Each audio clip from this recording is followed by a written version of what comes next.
16 सोमवार का व्रत कथा। मृत्युलोक में भ्रमण करने की इच्छा करके एक समय श्री भूतनाथ भगवान भोलेनाथ और माता पार्वती के साथ मृत्युलोक में पधारे। भ्रमण करते करते दोनों विदर्भ देशांतर्गत अमरावती नाम की अति रमणीय नगरी में पहुँचे। अमरावती नगरी स्वर्ग के दृश्य सभी प्रकार के सुखों से परिपूर्ण थी। उसमें वहाँ के महाराजा द्वारा बनवाया हुआ अति रमणीक शिवजी का मंदिर भी था। भगवान शंकर भगवती पार्वती के साथ उस मंदिर में निवास करने लगे। एक समय माता पार्वती जी भगवान भोलेनाथ को प्रसन्न देख मनोविनोद करने की इच्छा से बोली, हे महाराज, आज तो हम दोनों चौरस खेलेंगे।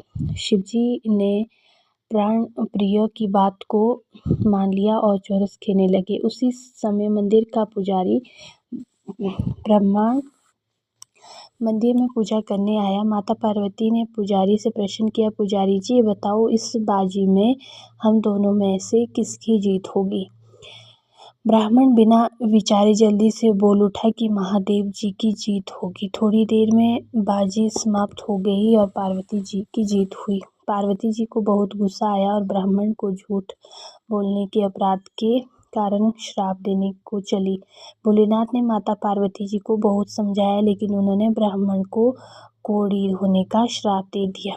कुछ समय बाद पार्वती जी के श्रापवश पुजारी के शरीर में कोढ़ पैदा हो गया। वह बहुत अधिक दुखी रहने लगा। पुजारी को श्राप का कष्ट भोगते हुए जब बहुत दिन गुजर गए, तब एक दिन देवलोक की अप्सराएं शिवजी की पूजा करने के लिए उसी मंदिर में पधारी। पुजारी को कोढ़ के कष्ट को देखकर उन्हें बहुत दया आई। उन्होंने उनसे रोगी होने का कारण पूछा।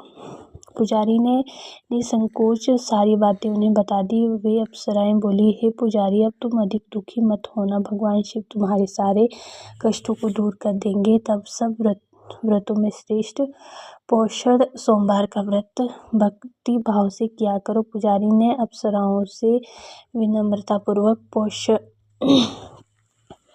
पोषण सोमवार व्रत की विधि पूछी। अप्सराओं ने बताया, सोमवार को भक्ति भाव से व्रत करो, साफ वस्त्र पहनो, संध्या व उपासना के बाद आधा सेर गेहूं का आटा लो, उसके 3 भाग करो और घी गुड़ दीप नैवेद्य पूगी फल बेलपत्र जनेऊ जोड़ा चंदन अक्षत पुष्पादि के द्वारा प्रदोष काल में भगवान शंकर जी की पूजा से विधि से पूजा करो। तत्पश्चात तीनों भागों में से एक शिवजी को अर्पण करो, बाकी 2 शिवजी का प्रसाद समझकर उपस्थित लोगों में बांट दो। आप भी प्रसाद समझकर खा लो। इस विधि से 16 सोमवार व्रत करो। 17वें सोमवार को पाव सेर पवित्र गेहूं के आटे की बाटी बनवाओ, उसमें घी और गुड़ मिलाकर चूरमा बनाओ, भगवान भोलेनाथ को भोग लगाकर उपस्थित भक्तों में बांट दो।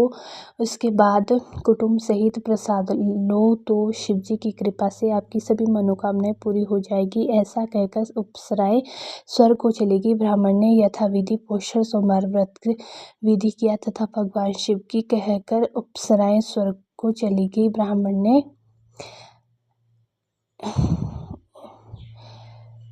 भगवान शिव की कृपा से रोग से मुक्त पाकर आनंद में रहने लगे। कुछ दिन बाद शिवजी और पार्वती उस मंदिर में पुनः पधारे।